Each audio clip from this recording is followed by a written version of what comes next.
Hello, this is Johnny Cycles with cyclesgaming.com, here with another janky brew I've been working on. Readers of my articles will recognize two different decks I've worked on smashed together. One, Lukka Surprise, and two, Sarkhan the Masterless, whose main goal in this deck is to turn all of our Planeswalkers into dragons.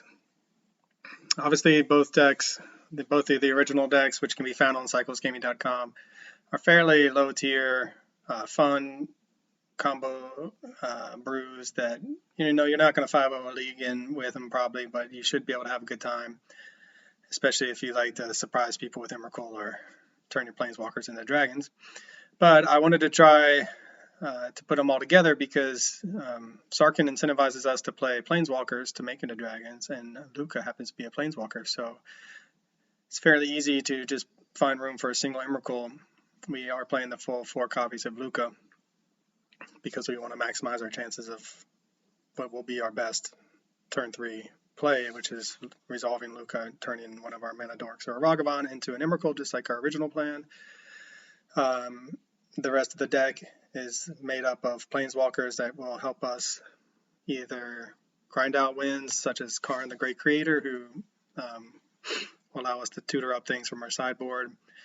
Loth the Spider Queen, which I have to admit probably looks kind of funny, but in a modern deck, but I just love the card, and the main reason why she's here is that she produces 2 blockers when she comes down. So I wanted another way to protect our life total while we set up for our game-ending swing out with all of our dragon planeswalkers. Chandra, Acolyte of Flame, another odd one. It's possible we should put a Liliana of the Veil here, as you'll see in the match I'm going to put up next. In our game 1, we really could have used a discard outlet, and we didn't. We only had Thought Seizes that we would have had to use on ourselves to find that outlet. So Chandra, though, spicy, pluses up all of our red planeswalkers, functions in a little bit like a slow Snapcaster Mage. In one of the matches, we were able to flashback 2 spells over the course of 2 turns, and that really helped us grind out the game. Otherwise, we splashing black mainly for Fatal Push and Thoughtseize, some more interaction to help keep our life total high enough that we can actually execute our game plan. One of the weaknesses with both decks, really, but anytime you're in Gruul is you don't have as much interaction. And with the Sarkhan the Masterless Gruul deck, our interaction was tied to planeswalkers, and if our opponent had a board state of enough creatures, they could just easily attack down our planeswalkers, keep the board clean, and then we are left basically dead on board. Similarly, if our opponent has interaction like kill spells or counter spells, they can just respond to our Lukka trigger by killing the creature we're targeting. So Thoughtseize helps us on that front. Fatal Push helps us against other creature strategies as well as the Lightning Bolt. So we're looking for this cheap interaction just to help keep us alive till we get to the late game. We're playing 8 Hierarchs in part to ramp us into a turn 3 Lukka, but also to have targets for Lukka. So we're kind of combining ramp and disruption here. Hopefully in doing so we're not going to end up too unreliable or unpredictable or inconsistent, I guess is the right word. Instead of having the total 10 1 mana ramp spells, we are only going for 8. Ragavan again can function a little bit as a ramp if we get a hit in to get a treasure token. What I'm trying to do here with these videos, and especially with these janky brews, is rather than just test and put out a finished product in a league, I want to go ahead and show you some of my early drafts and some of my play testing against other decks. I've been trying really hard. I'm going to talk about this in the article too. I've been trying hard to show these decks against some of the tier decks in the format by playing leagues.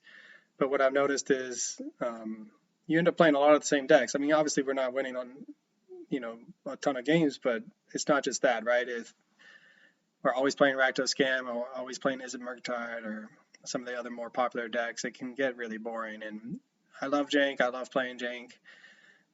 I don't mind executing my game plan and still losing. I enjoy watching my dragons hit on turn 3, even if I lose on turn 4. But what I found, and one reason why I've eschewed the free leagues or the free modern play is because opponents scoop so quick. They get, no, you're taking too long, so they'll scoop in game 1 because there's no incentive to stay in a game that you're not interested in. Or they see a turn 1 Ragavan, they scoop, or turn 1 Thoughtseize, and then the video is wasted, and you kind of waste a lot of time there. You can end up starting in 4 or 5 different videos, sometimes getting through half a game before opponent decides they just don't want to play anymore.